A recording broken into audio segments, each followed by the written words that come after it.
Je vais présenter deux ou trois projets que l'on mène à Télécom Bretagne et on va voir comment ces projets sont menés en conception donc avec des équipes de sociologues en l'occurrence, et on va voir comment d'un projet de recherche ou de plusieurs projets de recherche peuvent naître des entreprises. Alors, les technologies au service de l'autonomie, donc on va essayer de sortir des clichés tels que les personnes âgées ne s'intéressent pas aux nouvelles technologies, elles ne savent pas les utiliser. Donc c'est à nous, chercheurs, de faire les efforts pour que ces nouvelles technologies soient adaptées à leurs différentes pathologies. On fait le pari que ces nouvelles technologies, les TIC, peuvent être un outil absolument fantastique pour, entre autres, c'est peut-être la spécialité du laboratoire, favoriser le lien social. Les personnes âgées ne souhaitent pas être stigmatisées avec différents dispositifs, des détecteurs de chute, etc. Les enquêtes sociologiques que l'on mène en liaison avec l'atelier de recherche sociologique de l'Université de Bretagne occidentale nous disent que les personnes âgées, eh bien, elles souhaitent parler à leurs enfants, à leurs petits-enfants, etc. Donc, on va travailler sur une méthodologie donc basée sur la co-conception. Donc, depuis déjà une dizaine d'années, on travaille de manière très, très étroite avec des sociologues et avec un certain nombre d'acteurs qu'on va impliquer le plus tôt possible dans ce processus d'innovation. Donc, c'est un travail qui est relativement lourd pour mettre en place ce réseau de partenaires, donc qui est constitué outre des chercheurs, mais aussi des professionnels de la santé, des personnes âgées elles-mêmes, évidemment, de leurs familles, les différentes collectivités, et ensemble, on va essayer d'imaginer des services le plus tôt possible. On va essayer également de les déployer, de les tester, de faire des retours, de les améliorer, donc à l'aide de démarches qualitatives, dont par entretien collectif, individuel, auprès de ces différents groupes que j'évoquais. Donc, premier projet, c'est un projet soutenu dans le cadre du FUI, dont le leader est Alcatel-Lucent, qui s'intitule AIPA, Aide par l'image aux personnes âgées. Donc, l'idée, c'était d'imaginer ensemble une plateforme de service qui va faciliter le lien social entre les personnes vieillissantes, donc hébergées en EHPAD, on vient de parler à l'instant de l'EHPAD, donc les maisons de retraite médicalisées, et ces personnes âgées donc, ont été choisies en liaison étroite avec les professionnels de la santé et les sociologues. Elles possèdent des degrés de handicap et de dépendance divers, donc typiquement des personnes classées en GIR 3 et GIR 4 pour les spécialistes. Donc les sociologues ont enquêté sur les terrains, etc. Et les personnes âgées ont refusé les technologies, la souris, le clavier, etc., etc. Le seul média qui est accepté, c'est la télévision. La télévision est au centre de la maisonnée, elle est dans le salon, elle est en face du fauteuil, etc., etc. À la télévision, on vient lui adjoindre une télécommande qu'elle a également l'habitude d'utiliser. Et ensemble, on a essayé d'imaginer des services innovants qui ont vocation à être affichés sur la télévision. Alors comment ça fonctionne? Grâce à un petit ordinateur domestique qu'on appelle une set-top box dans notre jargon. Vous voyez, c'est la petite boîte en bas à gauche. Donc c'est un décodeur télévision qui reçoit deux flux. Il reçoit la télévision, la TNT, et le flux Internet. Et on va basculer de l'un à l'autre pour faire des services dits interactifs. Donc ce projet, il est terminé depuis environ un an, et un des premiers résultats de la recherche sociologique est ici présenté sur le graphe en haut à droite pour montrer qui était intéressé par ce dispositif. On voit ici sur le graphique, alors je cherche le petit, peut-être ceci, voilà. Ici, on voit la densité des relations.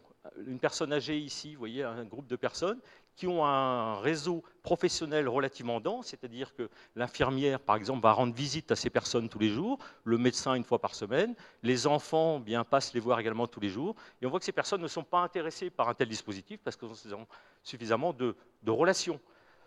De la même manière, des personnes qui sont complètement isolées ne voient pas ce que notre plateforme pourrait leur apporter, elles ne voient pas avec qui elles peuvent communiquer.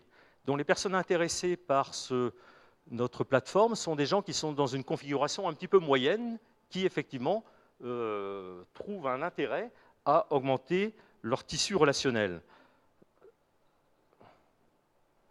Ah, j'ai une petite animation qui ne passe pas. Pardon. Donc, on a soumis à un projet dans le cadre de l'appel à projet Web 2.0 qui avait été lancé par la ministre Nathalie Kosciusko-Morizet lorsqu'elle était ministre à l'économie numérique. Donc, simultanément à cet appel Web 2.0, il y avait l'appel Serious Games. Et donc quelques partenaires du projet AIPA ont imaginé eh bien, comment coupler le Web 2.0 à nos populations. Donc on a essayé d'imaginer comment ces services donc, basés sur le web donc, pouvaient essayer d'améliorer. Donc je suis un petit peu troublé parce que l'animation que j'avais prévue ne fonctionne pas. Ici, vous voyez, on va essayer d'apporter ce graphique ici pour que des personnes qui ne sont pas en relation eh bien, puissent imaginer de nouvelles liaisons ou également renforcer, pourquoi pas, cette partie. Donc c'est comme ça que le projet Mazadou est né. Alors ensuite, on a essayé d'imaginer eh bien, comment introduire ces services basés sur les réseaux sociaux. Donc on a fait plusieurs brainstorming avec des professionnels de la santé, des familles de personnes âgées, des chercheurs, les industriels, etc. Et très rapidement, on a vu émerger eh bien, 2 candidats pour venir se greffer à notre plateforme. C'est les outils de la famille Google et les outils de la famille Facebook. Donc on a identifié ensemble 42 services qui ont été évalués par la faisabilité technique, par la faisabilité économique, par l'intérêt pour l'utilisateur, donc la personne âgée, et par le degré d'innovation.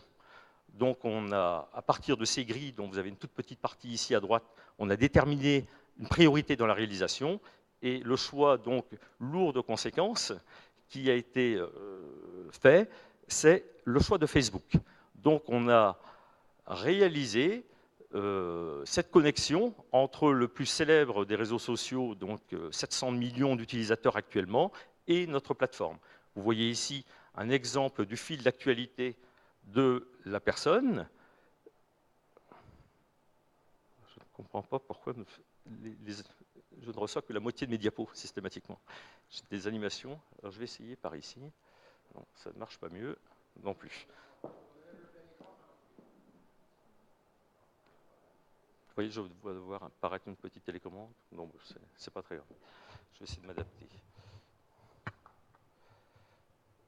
Voilà, donc on voit ici la télécommande qui est utilisée avec l'accès aux services, donc les 4 boutons de couleur qu'on va trouver sur toutes les télécommandes qui équipent les télévisions en Europe. La personne âgée va directement arriver à l'accueil, va avoir accès à la liste de ses amis, à ses centres d'intérêt ou aux informations. Donc elle regarde la télévision, une icône va apparaître par exemple de la petite fille, l'informant du dépôt d'un message. Alors ce message, comme la personne va souvent souffrir de dégénérescence maculaire liée à l'âge, va être synthétisé par une synthèse vocale qui va imiter le plus près possible la voix de la petite fille, par exemple, qui a transmis le SMS à partir de son téléphone.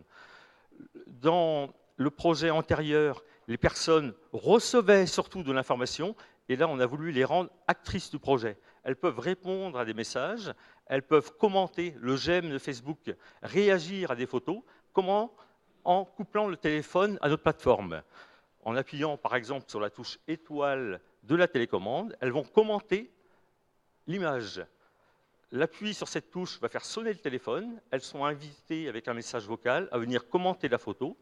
Ceci va être transformé en SMS et la petite fille va recevoir le SMS et une pièce attachée qui est le message vocal de la personne âgée.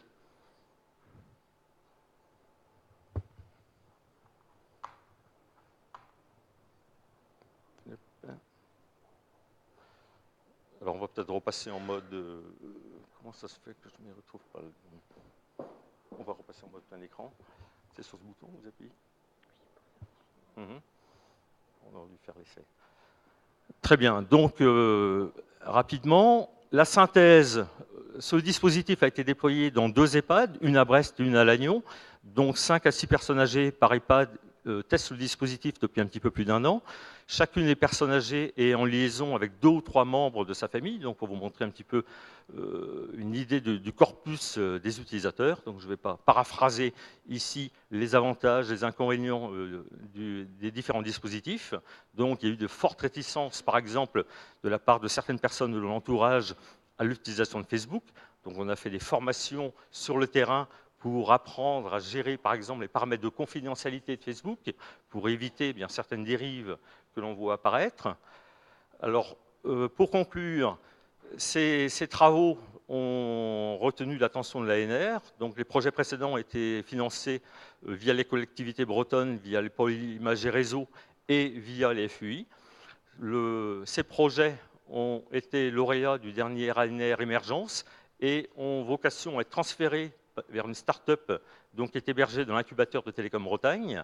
Donc la solution que vous avez vue fonctionne donc en EHPAD avec les commutateurs Alcatel, les PABX, enfin les OXE ou les OXE dans le jargon.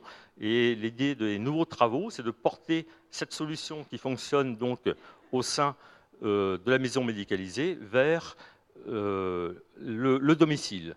On va également enrichir l'offre de services en proposant des services pour les aidants basés sur les smartphones. Et nous travaillons aussi sur une télécommande avec géolocalisation pour avoir une reconnaissance automatique de la personne via un échange entre le décodeur et la télécommande qui est équipée de puces RFID. Alors, ces projets, on le voit, ce sont des projets qui sont fortement pluridisciplinaires. Donc, on a des posters là, qui montrent comment nos travaux se basent des capteurs jusqu'au service. Alors, comme on travaille dans une école d'ingénieurs, c'est des projets qui sont aussi auxquels participent les étudiants de Télécom Bretagne. Pour information, au cours de la dernière année universitaire, près d'une quarantaine d'étudiants ont travaillé sur les projets proposés par le laboratoire. Et comme on le disait hier, c'est souvent des jeunes filles qui sont intéressées par ces projets avec une forte connotation sociale. Donc on fait le pari que cet environnement connecté, comme on vient de le voir dans le précédé antérieur, offre un potentiel d'innovation qui est absolument remarquable. Donc ici, on trouvera quelques papiers qui montrent comment les académiques valorisent un petit peu ces travaux par l'intermédiaire de publications. Et puis, quelques articles de presse et une vue aérienne de Brest, un jour de beau temps. Mais comme il fait toujours beau à Brest, la photo n'a pas été difficile à prendre. Merci Jérôme. Merci André. Merci beaucoup André.